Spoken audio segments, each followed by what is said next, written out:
इस BDR Suite demo में मैं आपको दिखाऊंगा कि KVM वर्चुअल मशीनों के लिए बैकअप कैसे कॉन्फ़िगर करें और उन्हें कैसे पुनर्स्थापित करें।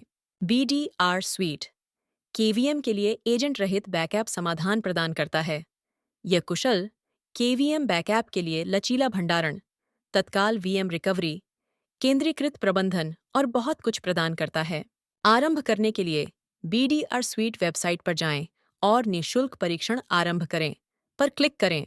पहले चरण के रूप में विंडोज़ या लिनक्स मशीनों पर या फिर डॉकर कंटेनर के रूप में BDR Suite डाउनलोड और इंस्टॉल करें। बैकअप सर्वर को इंस्टॉल और सेटअप करने के तरीके के बारे में चरण दर चरण वीडियो के लिए विवरण बॉक्स में दिए गए लिंक को देखें। तकनीकी सहायता के लिए दिए गए फॉर्म को अवश्य भरें। एक बार इंस्टॉलेशन पूरा हो जाने पर BDR Suite backup server web console खोलें। उपयोगकर्ता नाम, पासवर्ड दर्ज करें और साइन इन पर क्लिक करें। अब आप 30 दिन के निःशुल्क परीक्षण के साथ अपने परिवेश में BDR Suite के पूर्ण विशेषताओं वाले संस्करण का अनुभव कर सकते हैं। पहले चरण के रूप में बैकअप डेटा को संग्रहित करने के लिए बैकअप रिपॉजिटरी को कॉन्फ़िगर करें। आप इसे .infrastructure बैकअप रिपॉजिटरी मेनू से कर सकते हैं। आप या तो ऑन प्रीमाइसेस या रिमोट स्टोरेज जैसे DAS, SAN, NAS का उपयोग कर सकते हैं या अपने स्वयं के सार्वजनिक cloud storage Amazon S3, Azure Blob, Google cloud और S3 संगत स्टोरेज जैसे वसाबी, मिनियो, बैकब्लेज आदि का उपयोग करें। इसके बाद बैकअप के लिए KVM होस्ट जोड़ें। डेटा स्रोत, हाइपरवाइजर, मेनू पर जाएं और KVM पर क्लिक करें। इसके बाद KVM जुड़ें बटन पर क्लिक करें। KVM होस्ट जोड़ने के लिए डिफ़ॉल्ट और अनुशंसित विधि मैनुअल एजेंट इंस्टॉलेशन के माध्यम से है। BDR Suite डेलीगेशन सर्विस को डाउनलोड करने के लिए क्लिक करें। इसे लक्ष्य KVM होस्ट पर कॉपी करना सुनिश्चित करें और इसे प्रत्येक होस्ट पर इंस्टॉल करें जिसका आप बैकअप लेने की योजना बना रहे हैं। मैनुअल एजेंट इंस्टॉलेशन विधि का उपयोग करके KVM होस्ट जोड़ने के तरीके के बारे में वीडियो के लिए नीचे विवरण बॉक्स में लिंक देखें।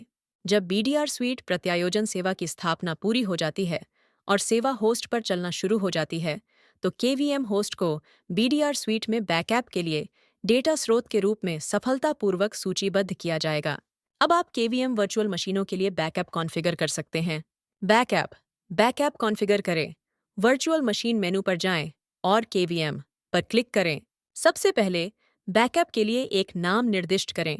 इसके बाद बैकअप रिपॉजिटरी चुनें और आगे बढ़ने के लिए अगला पर क्लिक करें। होस्ट्स एवं VMs चयन पृष्ठ पर संपूर्ण होस्ट का चयन करें या बैकअप के लिए विशिष्ट VMs अगला क्लिक करें। BDR Suite लचीले बैकअप शेड्यूलिंग विकल्प प्रदान करता है। वृद्धिशील बैकअप के लिए बैकअप आवृत्ति का चयन करें। इस बैकअप कार्य के लिए मैंने प्रतिदिन रात 9 बजे बैकअप कॉन्फ़िगर किया है। केवल आरंभिक बैकअप ही पूर्ण होता है, उसके बाद यह हमेशा वृद्धिशील होता है। यदि आप समय समय पर पूर्ण बैकअप शेड्यूल करना चाहते हैं, तो आप सिंथेटिक या अतिरिक्त पूर्ण बैकअप विकल्प सक्षम कर सकते हैं। आगे बढ़ने के लिए अगला पर क्लिक करें।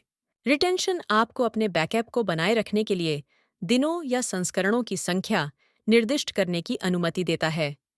यदि अक्षम किया जाता है, तो सभी पुनर्स्थापना बिंदु बनाए रखे जाएंगे या आप अपनी स्टोरेज और अनुपालन आवश्यकताओं के अनुसार रिटेंशन को सक्षम कर सकते हैं और नीतियों को अनुकूलित कर सकते हैं। एक बार ऐसा हो जाने के बाद अगला पर क्लिक करें। बैकअप डेटा एन्क्रिप्शन स्थानांतरण के दौरान और शेष समय में सभी बैकअप डेटा को एन्क्रिप्ट करता है। कस्टम पासवर्ड का उपयोग करके बैकअप एन्क्रिप्ट करने के लिए आप बैकअप एन्क्रिप्शन सक्षम कर सकते हैं और पासवर्ड जोड़ सकते हैं। फिर अगला पर क्लिक करें। अंत में अपने बैकअप जॉब कॉन्फ़िगरेशन की समीक्षा करें।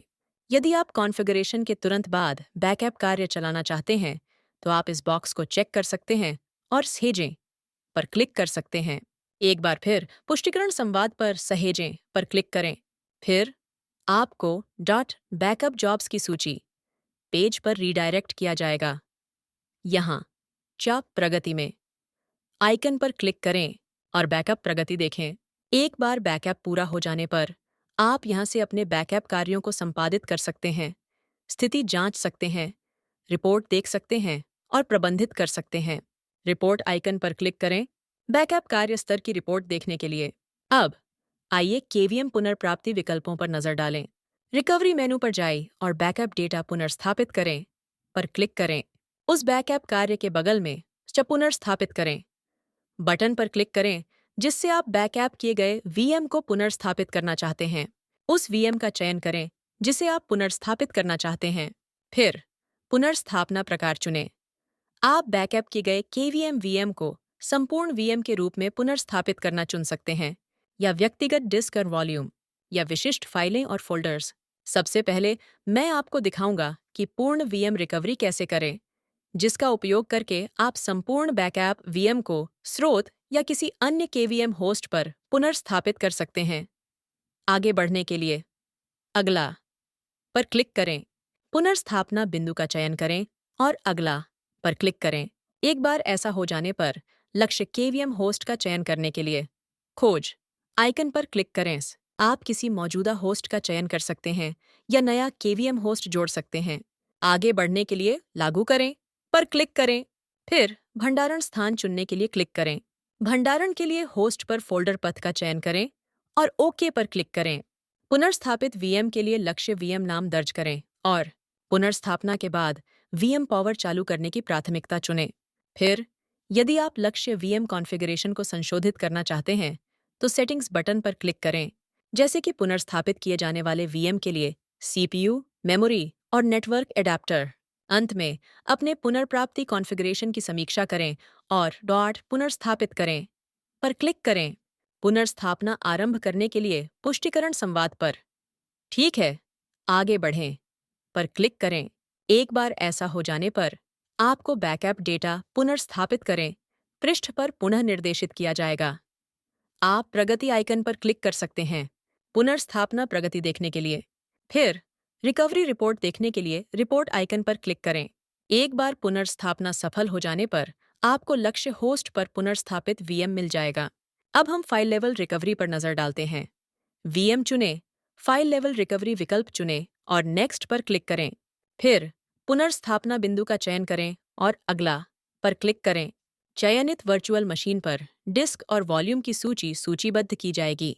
उन फाइलों और फोल्डरों को विस्तृत करें और चुनें जिन्हें आप पुनर्स्थापित करना चाहते हैं। फिर पुनर्स्थापना स्थान चुनने के लिए क्लिक करें। पुनर्स्थापित करने के लिए बैकअप सर्वर मशीन पर फोल्डर पथ का चयन करें। फिर आप फाइलों और फोल्डरों को पासवर्ड के साथ संपीड़ित और एन्क्रिप्टेड फाइल के रूप में पुनर्स्थापित करना चुन सकते हैं। अगला पर क्लिक करें। अंत में पुनर्प्राप्ति कॉन्फ़िगरेशन की समीक्षा करें और पुनर्स्थापित करें बटन पर क्लिक करें। इसके बाद पुनर्प्राप्ति आरंभ करने के लिए ओके, आगे बढ़ें पर क्लिक करें।